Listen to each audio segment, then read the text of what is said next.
This is a dirty game, bro. And what I've always said is all is fair in love, war, and challenges, and challenges, and challenges, and challenges, and challenges, and challenges, and challenges, and challenges.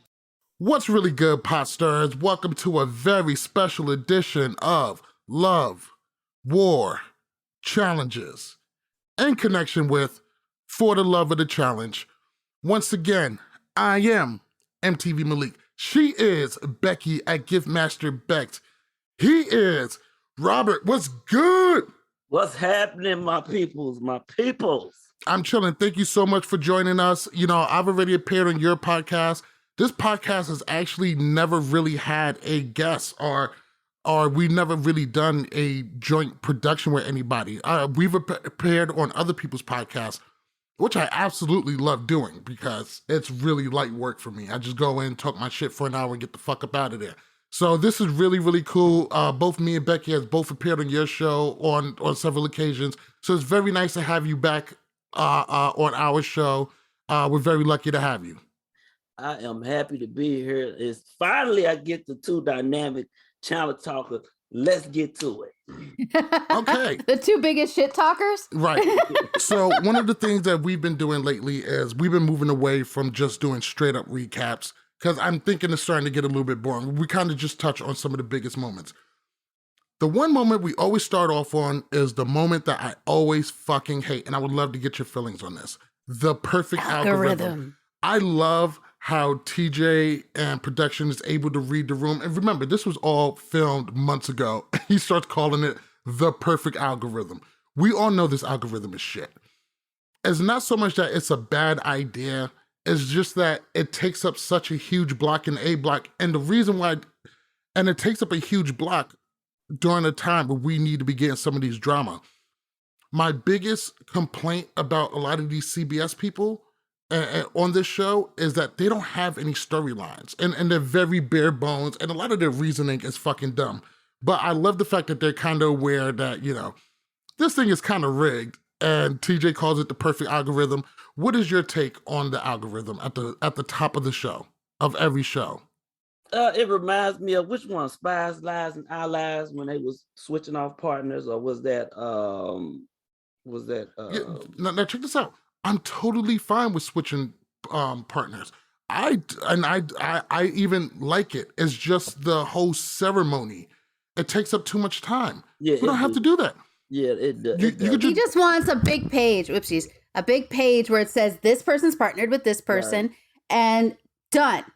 Nice and easy. Yeah, they need to do that because it just drags on. I'm just spending like 5 minutes saying Kylan's with this person, right, and Desi's with this person. It's really kind of boring. Right. And this episode was kind of a boring too because you like, okay, where's the for real solid drama? And just like you said, they don't have a set storyline. But I think we're going to start seeing it in the near future, especially with the Tyson and Sarah thing that's getting ready to go head up. If you have not watched the season of Tyson and Sarah and on their Survivor seasons, go back and watch those because it's going to be crucial. Didn't he say that she voted him out like twice or something? Yeah, and she was smart to do that. So, and that's what helped her win $1 million in the week. I mean, the sheer fact that he's still in that house and has not been thrown in for the fact that he hasn't won is stupid. He is such a strong competitor. He should have been gone the minute they had the opportunity. You know, I'm really glad you said that about, you know, some of these players appearing kind of boring because what eventually goes down with Kylan and Alyssa and X, this should have been peak drama. Right. These people are motivated. They have a reason. Even though I totally disagree with it. This could have been so much more than what it was. You know, right? It was such a boring retelling of the drama. Well, I think it's important for some of the retelling because some of us didn't watch Big Brother. Some of us didn't watch Survivor, but we can kind of read the room. We're challenge fans. We get to pick up on shit really, really quick. I love that for us. Maybe Big Brother people are just so sneaky that they just don't do it. Like, I'm used to the dramatics. I'm used to the Ashleys, you know, growing crazy. Y'all gotta vote me in. That's kind of an extreme of it, though. Well, I want something between that and literally like no emotion, like at all. When it gets down to the A block, we covered Like a couple cardboard. of big things. Some of them was going to be Desi just pretty much shitting on Leo the whole time about his performance. And the only other big thing is Derek and Alyssa plotting on Xavier, and pretty much Cinco and Shannon, you know, being real cautious and paranoid about being a Love Island couple. Let's go ahead and... Do you really think Leo is that obsessed with cats, or is he doing it to get airtime because it's an annoying thing? Listen, I have 4 cats, and I don't even like cats that much. More than one thing could be true. He's obsessed with cats, and really, the sad part is this is one of the most interesting things that production has to show off about this cast. He likes cats. I think they're doing a little bit too much with it, and I think they're showcasing it more and more because it gives them something to talk about. It's not really that interesting, but more so, Desi is just, she shit all over him, and I don't think she's necessarily wrong. Leo hasn't really proved anything. Do you guys think that Desi was right in her feelings of not wanting to be paired up with Leo because he's weird and like cats, and he hasn't proven himself in this game at all? Too much of a, let me take my shoes off. I'm like, when I saw that, I said, this cat ain't here to compete. Who does that in the middle of a challenge and say, oh, let me take my shoes off for a second? Yes. Oh, during the swimming competition? I was like, what the hell is he doing? He belong here. Why is Dave got him? Because he got his shoes off. I said, he's too pretty. He's too pretty to be talking about, let me take my shoes off. This is a challenge. You came here to compete, not worry about, let me take my shoes off. 100%. And you, Becky? I mean, I look at him and I go, this is what's wrong with casting. This is a bad casting. And I think that they thought he would be more interesting. I totally agree with Desi. I feel bad for anybody paired up with him because he is not athletically inclined. He is not that smart, as it proves in this coming up. Well, yes and no, but I'm over here like, I feel bad for the partner. I was like, maybe the partner, like if he partners with someone like Sarah, I'd be really upset because I really like Sarah. She's a top competitor, getting stuck with trash and ended up going home because she got stuck with trash. You know what? I was really on the fence about these two. Sarah I already knew I didn't like. I don't care. You can't make me like her. He's a cop. The Survivor. That's only a small part of it. But I really don't like her. Her whole motto for this game so far has been, I'm here to intimidate the other woman. I love hearing how the police are here to intimidate people. That's one. She's not talking about intimidating. I'm like, she's the cops. It's not like she's waving around her badge. But it's the mentality.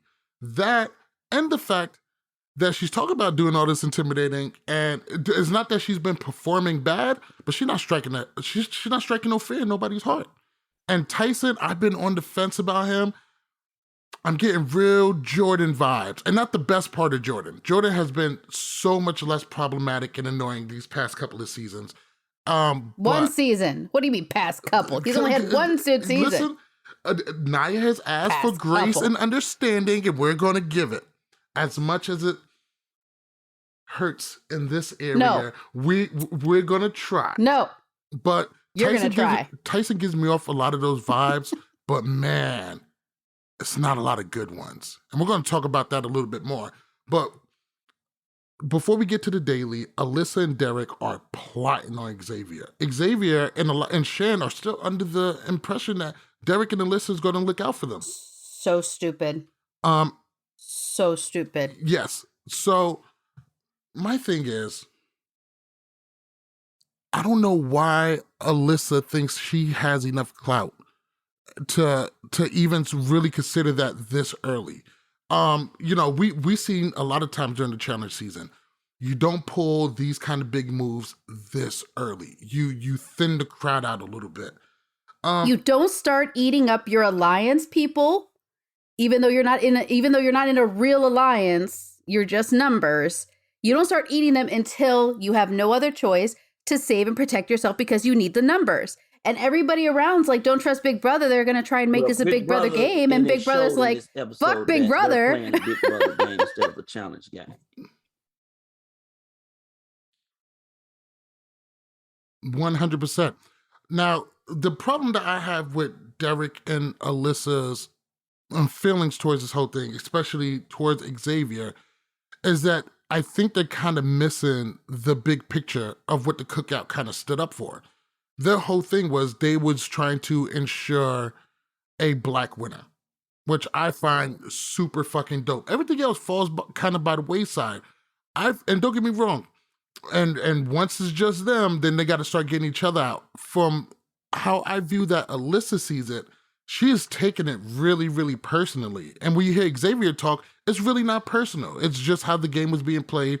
And he's talked really, really highly of her up until this point. Listen, it's really easy to not be upset about it when you've won. Fair enough. When you lose, it has a tendency to make you a tidbit bitter. And Alyssa is walking around super as a bitter Betty. Let's just, all over her face, she's a bitter Betty. So I don't like her. I think she's super irritating. I think she's doing something when she's done nothing. So I don't like her either. But I also understand why people would want to get revenge, because at the end of the day, I wanted to win and you kicked my ass out. Yes, I'd be mad. That's my money. That Alyssa could have waited a little longer, solidify your spot longer, but it's gonna bite him in the ass.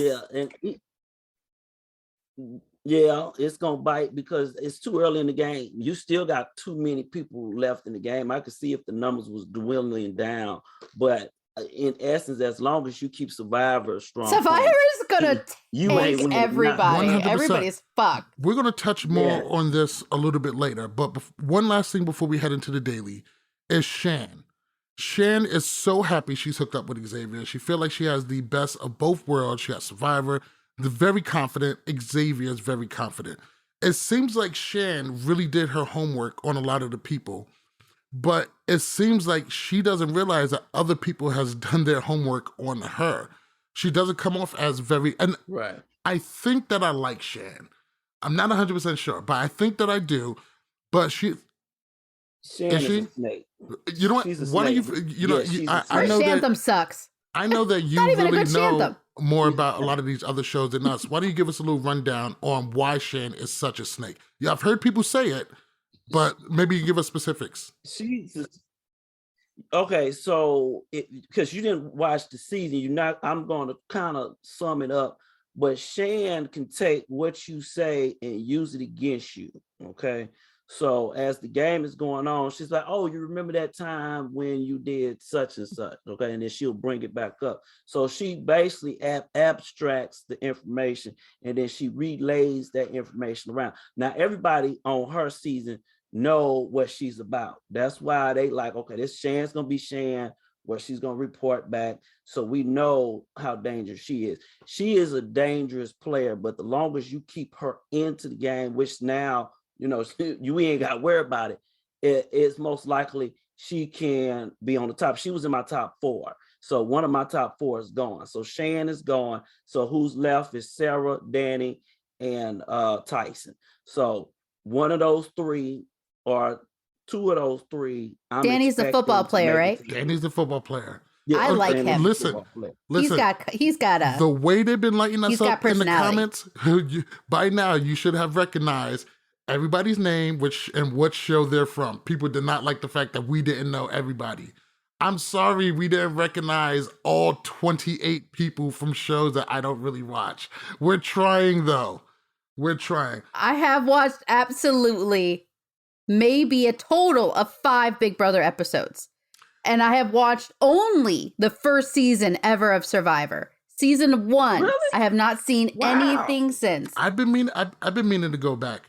But let's go ahead and move on to the daily. I had no interest in it. Seeing people starve and eat fish is not a big, draw for me. It gets good as it goes along. So you might want to go back and watch it so you'll know the history of the game. So. Listen, I just know they're badasses. That's all I know. They're badasses. That's all I care about. Mm-hmm. He's talking shit about me in his head. He's like, this bitch. So, on to the daily. Today's daily is called Falling Off the No Ledge or Knowledge. And God, I mean, I've complained about stupid ass daily challenges names. And he just said he doesn't name them. He said he didn't name it. Still, he could have brought that up in a production meeting and they could have went with something else. Or we could have just seen one of those beautiful TJ voiceovers. And I don't know what it is. Every time TJ does a voiceover, we can tell. And in case you guys don't know, we can tell every single time. The whole entire Battle of Independence, every time they fucking took that shit out and it came in, we've noticed every single time. It's completely ridiculous. So just jump into the end. Kyla and Alyssa gets the win, and David and Justine is gonna fall. So instead of just going through and talking about, straight through, let's talk about our favorite moments from this trivia game. For me, I always gotta go with Danny. Danny's mentioning his wife. Kiki, if I die, you get the money. It's always funny when he does it. I love you. I love you. But you can have it all. You can have it all. But it is just the sweetest fucking thing. And he seems really unproblematic. Anytime Danny mentions his wife, I think it's a great gag that they come back on. Always going to be one of my favorite moments. And I can't remember off the top of my head who had that crazy scream when they fell. Oh God. Cash Enzo? I think it was Enzo. Enzo screamed, Jesus Christ. I think it was man. Enzo. Pull your skirt down, my guy. What were some of your guys' favorite moments from today's daily? Well, let's be honest. The minute they walked up and I saw him giggling the way he was, I was like, it's trivia. Everybody, and all the people were like, why is he laughing like this? While all the actual challenge fans are like, trivia. They're going to drop you off of something, or they're going to drop you in water and you're screwed. So TJ's laugh is like definitely infectious. Well, it's his overall face. It's his evil giggle. I love it. I do feel bad for the people who are like, who was it that it was Chad? What was it? Derek, maybe? Derek. I was like, I don't know why I look at him and I always think Chad. It's not his name. Sorry, everybody. But speaking of Derek, I really didn't appreciate the way Sarah was treating him. Talk about he's not really that smart. And he didn't know a whole bunch of Catwoman. He could have asked me, I could have told you. Halle Berry and Eartha Kitt rolling right off the tongue. Right. Easy. Michelle Pfeiffer. But that's another. Michelle Pfeiffer. Yeah. Michelle Pfeiffer. How do you not know Michelle Pfeiffer? The fact that someone picked out Anne Hathaway, I was like, I totally forgot Anne Hathaway was Catwoman. And she was a good Catwoman. But she was a good Catwoman. But you know what? He's a kid. He's not gonna pull up Eartha Kitt or Michelle Pfeiffer out of his ass like that. He probably never even seen that Batman. He looks like a movie kid. I don't understand. People that age, but especially because all the big Batman movies that had the new Catwomen happened within his age grouping. Mind you, I can understand Eartha Kitt and freaking Michelle Pfeiffer. Kravitz didn't come out. Exactly. I was like, where's the Zoe Kravitz? Where's Halle Berry? How does people not know Halle Berry off the top of their head? I was like, what the fuck? Because everybody knows the terrible Catwoman. Everybody knows the terrible Catwoman. Yeah, that Catwoman movie was terrible. Even the Dr. Dre soundtrack couldn't save that shit. Fucking god awful. Listen, Halle Berry is gorgeous. I'll watch it with the volume off. So, what is it? Starstruck if I saw Halle Berry. I'd be like, oh my goodness, for real. Yeah, listen, she definitely holds up. I'm not even into women, and I would be Star Trek with Halle Berry. I'd be like, hi, Becky's over you're there so pretty. Remember you're straight. Remember you're straight. Hey, there are times and there are some women on the TV screen that make you go, am I? Nah, I definitely don't blame you. But yeah, I did like the Sarah thing. And Dom is really starting to piss me off. Just his overall attitude towards a lot of things and how he treats some of these people. The whole shark thing, and the shark isn't an animal, it's a fish thing. The shark is definitely a fucking animal. And I don't know, I don't like the way he treats his partners. I don't think he's even fully aware about how much of a dickhead he comes off as. Listen, when I look at him, he's what I would feel in the dictionary would have a picture of is a boomer. Is what the kids call a boomer, he's right not there. Old enough to be a boomer. I don't know. He acts like a fucking boomer. Ridiculous. Did not like it. He's such an elitist in such a way where you look at him and go, what have you done that's so amazing? Was he really good on his season? You know, Survivor. Oh, okay. Time out. I want to ask you, now that I got you here, Rob. Last episode where him and Cachet was elimination, tell me you saw him intentionally trying to throw that elimination. It looked like he was doing something because I was like, why is this idiot draining all the water out? Put your foot on the thing. I said, he ain't that smart of a player if he's doing that. And that's the thing. No one is that dumb. I 100% thinking that I think he was ready to check out. Yeah, he probably was because they came close to checking out for good. Yeah, exactly. Cachet just quit then. Shit. You're useless to us if you don't just get the fuck out of there. Yeah, he a little too old. He old. He don't have that competitor's mentality. He wants to be lazy, I think. I think he just wants to be lazy and blah and just expect it to work out in his favor. And now that it's not, he's like, fuck it, I don't care. I'm just going to be a jackass and get screen time for being an asshole. That's basically what all right. Yeah. So David and Justine falls. They're going into the arena. Colin and Alyssa gets the win. This is Colin's second win. How are we feeling about Colin right now? I like Colin. Yeah, I think he's got a great energy. Yeah. I'm actually kind of happy that he's got a winning streak under his belt. I'm not liking the way he's honestly, I really like Xavier, and it's really pissing me off that they're like letting their petty Betty ways come in. Yeah, I like Colin. It's really pissing me off. I think he's one of those guys who would probably be really good if he got folded into the challenge.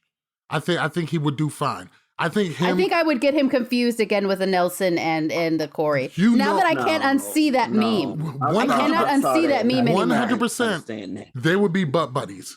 They would be the new breed. They merged them together. Yes, exactly. No, that does not. Yo, they would be butt buddies. They would get along so well.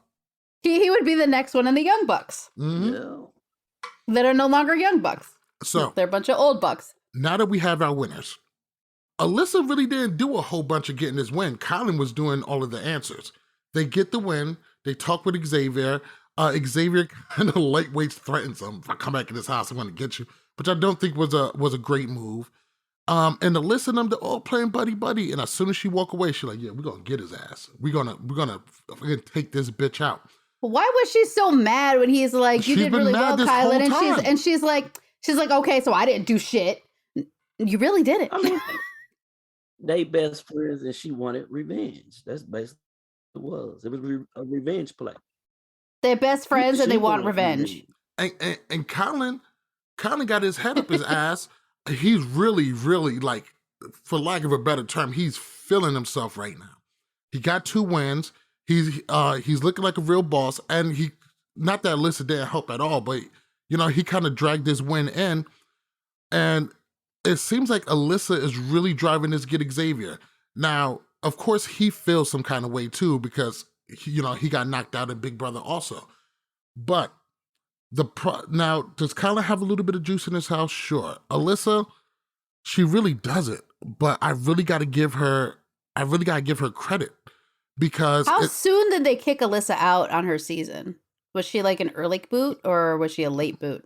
No, but she probably made it at least halfway. I mean, to have these kind of strong feelings, she had to be in it for a minute and think that she had a real chance of winning.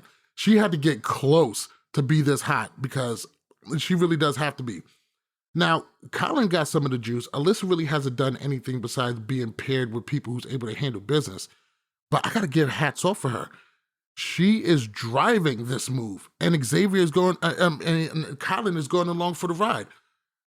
Kylan was looking for an excuse. And Alyssa, being the main person bringing it up, just gave him an excuse. It's stupid. First off, when it comes to Big Brother, you just put a target on your own back. Nobody else from Big Brother is going to have a problem taking you out. It was just like the season with the Vet Alliance, and it was like nobody's going to cross that because once you start targeting vets, then you're opening the door to get targeted. Unless you are the fucking queen that is Amber. Apparently somebody can take a shot at you and it's still going to be okay because apparently you're not liked in the house. Fucking hated the way they treated Amber. That's fucked up. That's another story for another day. They did Amber really dirty. They did it so dirty. But this move, do you think just go ahead, break it down for me. I already said how I feel about this move, about Alyssa driving it, whatever. What is your guys' take from how they are playing this game at this point? I think they're the dumbest probably group in there because you targeting the wrong group. You need to target Survivor. Anybody with Survivor behind the name, you need to get them out now. Don't target yourself. Get Survivor out because these people know how to play the game. It's the reason why you got two of them that's won over $1 million some dollars. So 1, 2, probably 3. I think it's $3 or $4 million sitting right there alone, and you still keeping them in the game. The longer you keep Survivor in the game, the more dangerous it is going to become. Now there are going to be some casualties at war. Tyson's sitting there pretty, but he's in my top 4, but I'm preparing myself for him to go in at some point because he put a target on his back by setting the tone, saying, "Hey, I'm the strongest competitor in here. Come get me." So something's got to give with Big Brother. Somebody gonna have to wake up over in that group and say, "Hey, Survivor got too many people. Let's get them out the game. Then we can go back to play a Big Brother game." Well, see, the thing is I agree completely for the fact that, again, we talked about this earlier. You don't dwindle your numbers as early. You don't make yourself look like a turncoat this early, number one. That part. I think it's one of those situations where now nobody's going to trust you because Xavier's going to walk around talking about how you are his A1 day one. And all of a sudden you're like, fuck you, and trying to blame it on Shan. And not a single person believes that it was because of Shan. Like, y'all are trying to play, oh, it's Shan. No, it's not fucking Shan. We all know it's not Shan. You know what, though? That wasn't it wasn't the worst idea in the world. Badly executed. You have to lay that shit down a little bit more. You can't just throw it out there. If they would have paid a little bit more attention to detail and put in a little bit more of the groundwork, they could have got away with it. But just throwing it out there, that was never going to work. Again, this is way too early to make this play and way too early to play these cards. And it's going to bite them in the butt in the end, and people are not going to trust them. And this is going to carry on if they decide to do more seasons. This is going to carry on over their head, that people are going to say, you're an untrustworthy person and you hold grudges and you're bitter. So it's going to hurt them in the end. What happens if they're back and then the season with X and X puts together another alliance? You're going to get the only reason they managed to get X is because he did not realize that he was their number one target. If he had known that he was their number one target, I think he would have played a very different game and they would have been gone a long time ago. He knows that shit now. Yeah, and I'm telling you, they're fucked if he comes back because he's a really great competitor. He's strong and 10 times stronger than both of them. So I want to get your take on something because I absolutely fucking love this.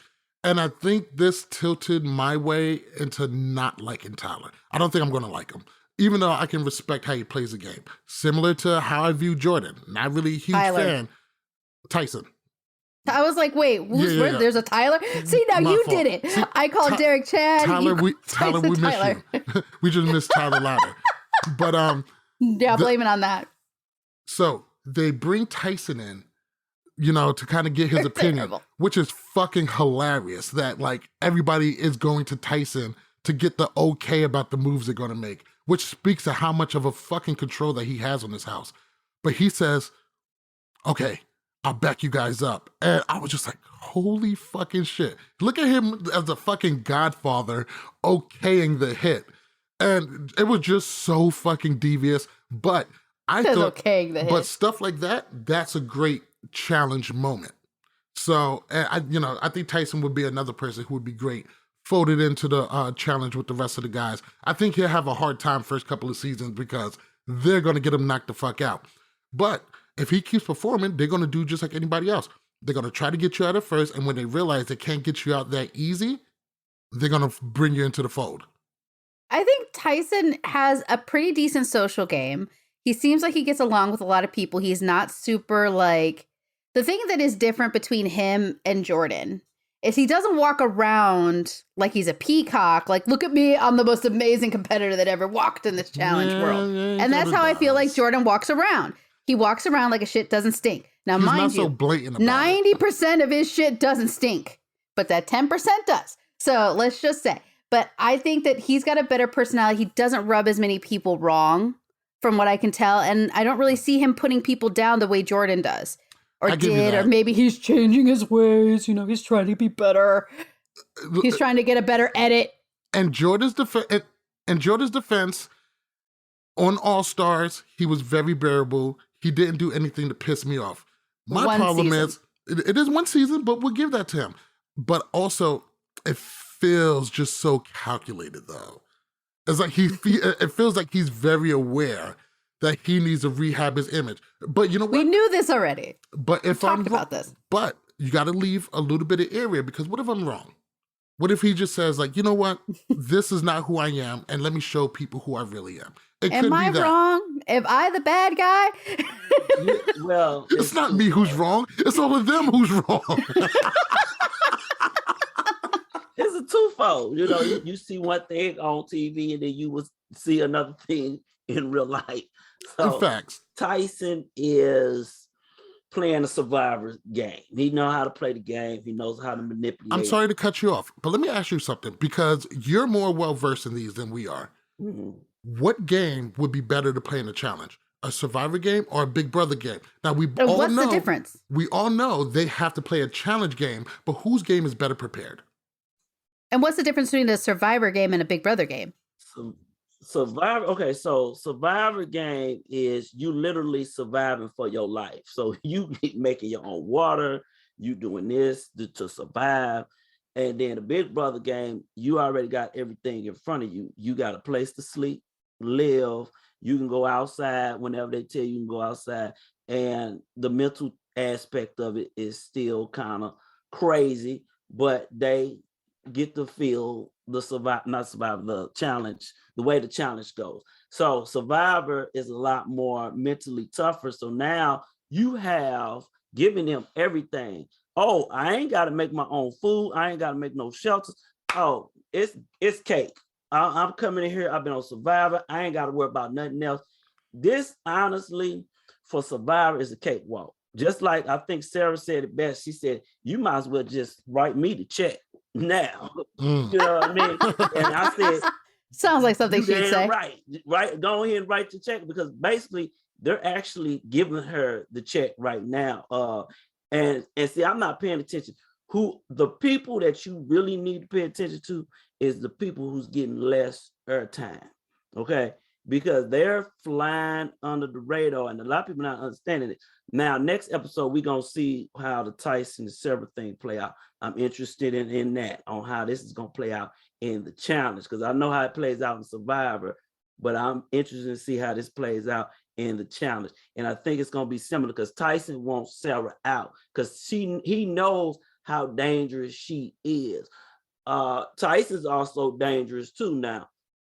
They need to get those. If you don't get Sarah or Tyson out this game, you have no chance to win it. And then, not only that, you got Danny waiting in the wings. Danny ain't no joke. That brother is playing like football. He's physically ready. He said, "Let's go. Just write me the check, and I'm going to spend my money." So y'all better get those people out. Nah, I 100% feel you. I feel like seeing Sarah, and maybe interchangeable with Angela a little bit, but seeing those and Tyson together, and to me, I get the same view as seeing like fucking Laurel and Jordan together. Oh yeah, get them out, because even worse, if they're in the final with you, you're not winning the final.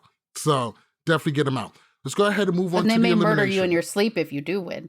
Yes, they are insane. I'm not going to remember. I'm not going to front. I don't remember the name of this elimination. Yeah, breaking probably through. was called something like breaking through or something, breaking the glass. I believe it's called breaking through. Is it called breaking through? Jesus Christ, these guys are not even. No. I'm sorry. Okay, smashing puzzle out. It's called smashing puzzle out. Yeah, I know. I wrote it down somewhere. So basically, you got a tunnel, and it's blocked off by glass. The glass is color coded. Each person get a color. They got to break through the glass, grab the puzzle, work their way out of the tunnel to put this puzzle together. If you break the wrong person's glass, it is a 5-second time penalty.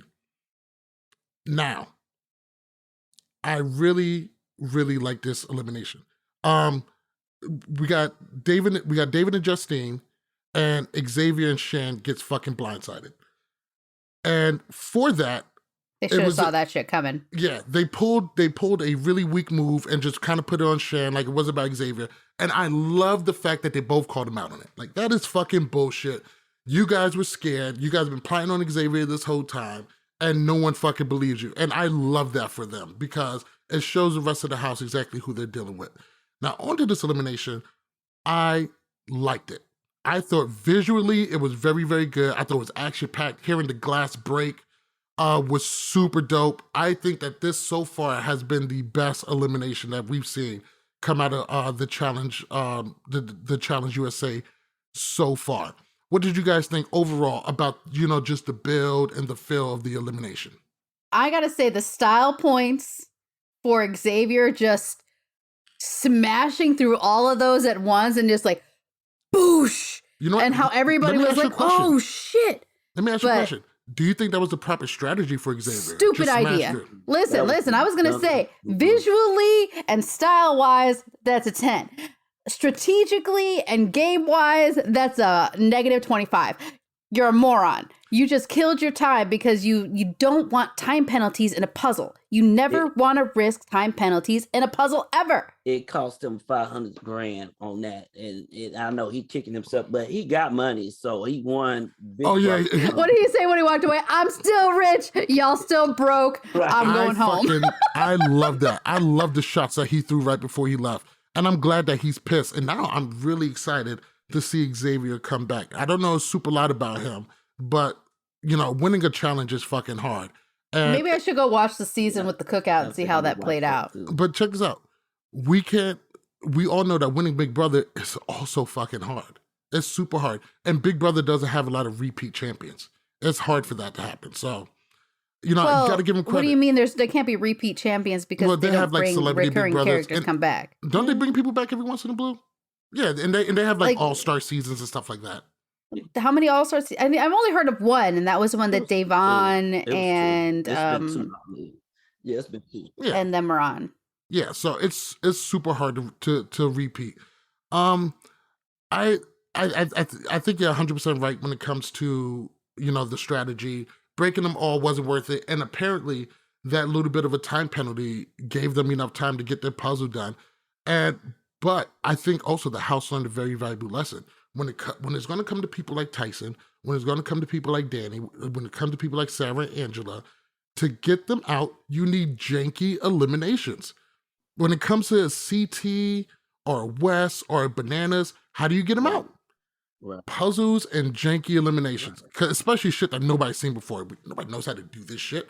That's when you take your shot. It's all about timing.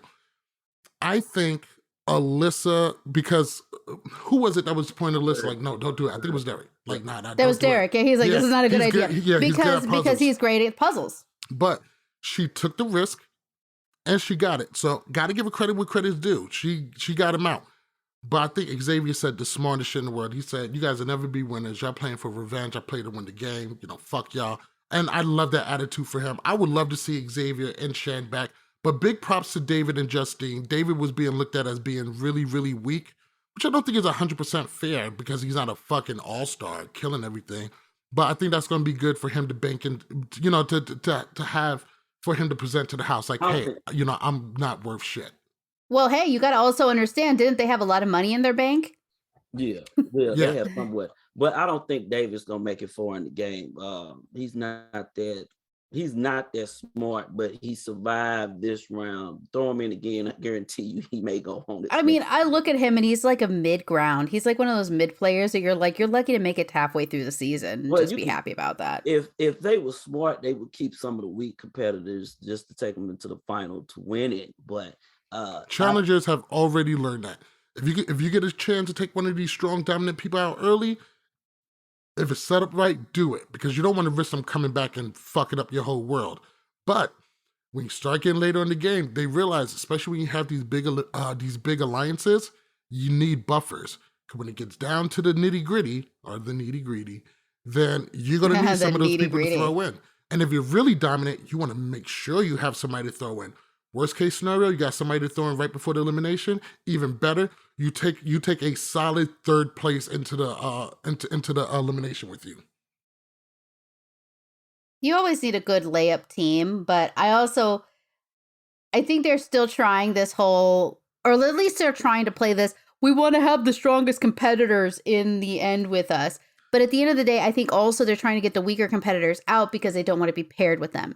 Yeah, so like, get them out. That's the fucked up part about these people. I think they really believe that too, which just shows how fucking insane these Survivor people are. Like, they're like, yeah, we're going to take all the strongest people. We're going to compete against the best. What? Fuck out of here. Right. I was like, not when I'm trying to get a paycheck. Hell no. Get these strong people out, because one of these strong people is going to fuck your world up. Yeah, because, I mean, look, for an example, Leroy, if you go back to his season, he could have easily won that season if Nani, picked up the pace and went there. They would, but she had to take her time. She was tired. I don't understand. But damn, this is what, $1 million on the line, and you walking. It's okay to die out there. What's his name? Devin. Yeah, Devin. And that last season where he was walking. Right. And I was like, and he literally got there and did it on the first try. Had you put balls to the wall and did what you had to do, you would have won because you already had that shit memorized by yourself. But I'm going to say this, since I've already been kind of in this situation. Your legs are jello. I mean, literally, you can't move your legs. And I don't fault him for walking, because it's hard to maintain that. Even I fault him for and I fault other people for blaming Emmy for that. No, even though I'm not a big Emmy fan because of what she did. Blame Emmy for that. I heard a lot of people blaming Emmy for that, because when you got uneven surfaces and there's no way to get a good footing on it, it's gonna turn your legs up, and it makes your legs a lot more tired quicker. All right, so before we jump out of here, we always like to give a rating for the episode overall. Rob, why don't you start us off? If you have to give it 1 to 5 stars, how would you give this episode overall? Oh, I'm not giving it no 5. I'm gonna give it I'm gonna say this one's kind of boring, so I'm gonna say about 2.5. 2.5? Okay. All right. And why? Becky? Because explain. It didn't bring the drama. It was just, boom, this is the move that we're gonna make. Do you give your blessing? Yes. It was just cut and dry. It was too cut and dry. Yeah. Let me ask you something, because this is where I think they made a fatal mistake with this season, is how they have everybody roomed. They got them in this big room with loft-style bunk beds, and that's really messing things up. They should put them in separate rooms. He's upset that people can't fuck. He made a point, because upset. He made the point last time. I'm sorry, I don't mean to interrupt, but you made that point the last podcast that I listened to, and I went back and thought about it, and I said, you know what? He does have a great point, because you got everybody in one section, and you don't get that dynamic like you normally do in a regular challenge. It's like, okay, you over in this room, we seeing what's going on in this room, and then we jump over in this room, we hearing different tales and stories on this room. So I see where that dynamic is. They don't have no dynamic with that this season. Also, there's no fucking. Yeah. 100%. There's no fucking. His focus is on that. It's important. But you got to remember, it's important. Old people, man. This is a mixture of young, but you got a lot of old people too that's in the game. You also got Love Island girls there. Yeah. But maybe they don't want to bone Big Brother people. So. It's not just always about the boning. Trying to bone them, it generates conflict, it generates conversations, and it generates relationships. And all of that is kind of taken away. They're a little bit too exposed, which is why they have to be extra sneaky, but it's extra inefficient. I mean, but Alyssa's play aside, because she killed that shit. Becky, 1 to 5 stars. What do you got this episode? I agree. It was a really kind of boring episode. I'm going to give it a 2 just because of the way the drama unfolded. it was so like, I think I want to do this. Okay, I did it. There was no nothing to it. I need emotions. I don't want to watch mannequins play a game. The word you're looking for is no sense of urgency. The only one who displayed that was Alyssa, because it seems like she has fucking tunnel vision on like, I gotta get X, I gotta get Xavier. And I'm not gonna lie, that's I want to laugh really when she ends up going after really Kylan too. Yeah, that's gonna be funny. I'm with you guys for this one. I think 2.5 stars is appropriate. And it's not so much that it was bad, it was just because so many things was missed. The whole Shannon thing, that was a great opportunity to stir up drama in the house and, start talking shit about her. They didn't lay any of the groundwork to pull that off. Or if they did, we didn't see it. Two, just the lack of storylines is really starting to show. I understand we're only 4 episodes in, so I'm kind of giving them a break. Not all of us know them as well. And some of those storylines from their shows are starting to carry over. I guess they just need a little bit more time to develop, but I'm from America. We're into instant gratification. Give us that shit now. I was thinking that the Survivor people would have more drama because, when you're... Oh, they do. They haven't shown it yet. I think we're going to see the next episode with Tyson and Sarah. That's getting ready to come to a head. So I'm interested to see how that unfolds because it's a lot that's going to be unpacked next episode with those two, because they're going to bring up something that happened in Survivor onto this game, which is going to be interesting. Good. I cannot wait. I need more drama. 2.5 stars. Yeah, we need more. We need some more less mannequins and more dramatics. And Yes, we need that. We need that. Because it's just competition and elimination. That's what it feels. When you like. have me missing Ashley's crazy, it's that's kind of bad. I want oh yeah, she knew how to make good TV. Damn, she did. Oh yeah, most 100%, real world to the challenge. All right, Rob. Before we get out of here, why don't you go ahead and let everybody know where they can find you, where they can listen to you, and you go ahead and give us all your plugs. Okay, you can find me For the Love of the Challenge on Instagram. You can also find me For the Love of the Challenge on Facebook. Like, subscribe, give me a 105-star review. I got big things coming. I'm doing some collaborations. I'm loving it. I love that I get to be on Love, War, and Challenges. I was recently on, Most Likely To. Shouts out to Paige. Oh yeah, Paige is great. I made an appearance on that one too. She is so dope, so easy to talk to. Nice, good conversation. They didn't talk to me. All in due time. Also, before we get out of here, I'm not that interesting. It's okay. Big shout out to the Challenge Unbothered Facebook group. That's our home group. That's where we be at. That's our home away from home. I'm in a lot of the other groups too, Challenge fans or whatever, and much love to all of them too, but the Challenge Unbothered, that's who we fucks with, that's where we be at. And once again, thank you guys all for watching, thank you all for listening. Make sure you follow us on Instagram and Twitter at LWC Podcast. Follow us on Facebook and TikTok at Love War Challenges. Copy all of your official Love War Challenges gear at shop.lwc podcast, and our website is lwcpodcast.com.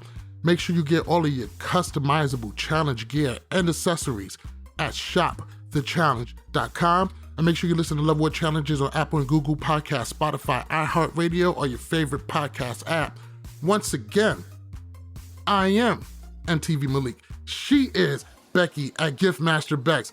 He is Robert Stewart at For the Love of the Challenge. Thank you guys all for listening. We see you guys next week. Bye.